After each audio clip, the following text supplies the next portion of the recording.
Hi there, and welcome to Central Texas Gardener. I'm Tom Spencer. As plant people, we create emotion and memories through our living choices for the garden. To heighten their drama, we add the architecture that guides our view. Right now, let's see how one gardener framed a Mexican courtyard around antique doors. Ben Wellmaker's front door isn't what you'd expect in a suburban house. Its weathered facade anticipates something more than foundation plants lined in a row. To make the front yard more inviting for outdoor living, he shared some of his memorable impressions with landscape architect Bud Twilley.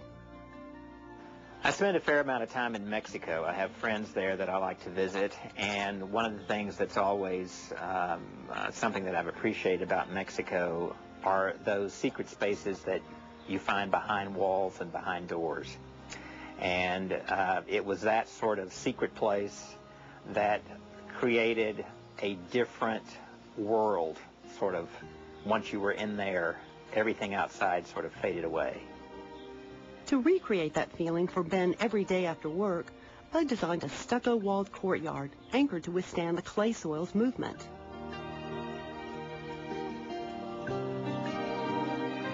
A set of old Mexican doors that Ben had found was the starting point for Bud's design.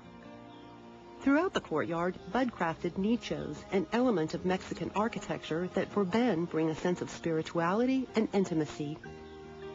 One was designed specifically for ironwork from Ben's travels. Bud detailed the top of the walls with a limestone cap, where potted plants draw attention upward.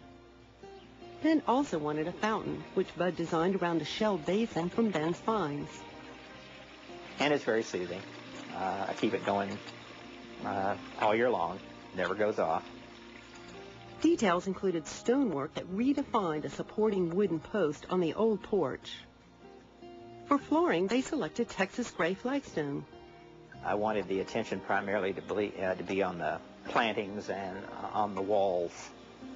I've always liked vines, and the idea of vines on the wall and coming into the interior of the space, too, adds a lot of warmth, I think, to the space.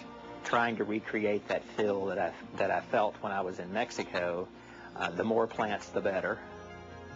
With plants, many in containers, Ben goes for the bold and beautiful, placing them with the same artistry as in a perennial border.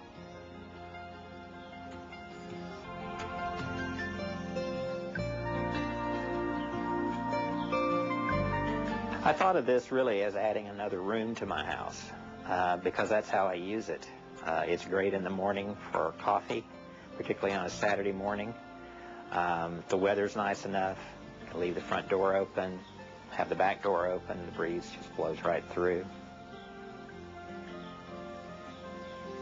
We're able to use this at night because of the lighting that I have in here too.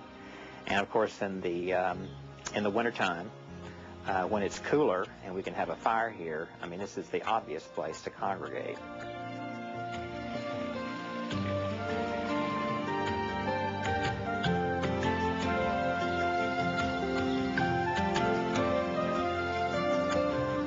I can tell you honestly that, particularly as Friday comes to a close, I can hardly wait until I can come home to this, because it's really very much like a retreat. I have this description that I give friends of mine. They know exactly what I'm talking about, that I'm going home now, and I'm pulling up the drawbridge, and I'm putting the alligators in the moat. It's not to keep anything else out necessarily, because I love to have people in, but it's, again, just to create that space and that feel that I was looking for, that without it, it would be like a room without a wall.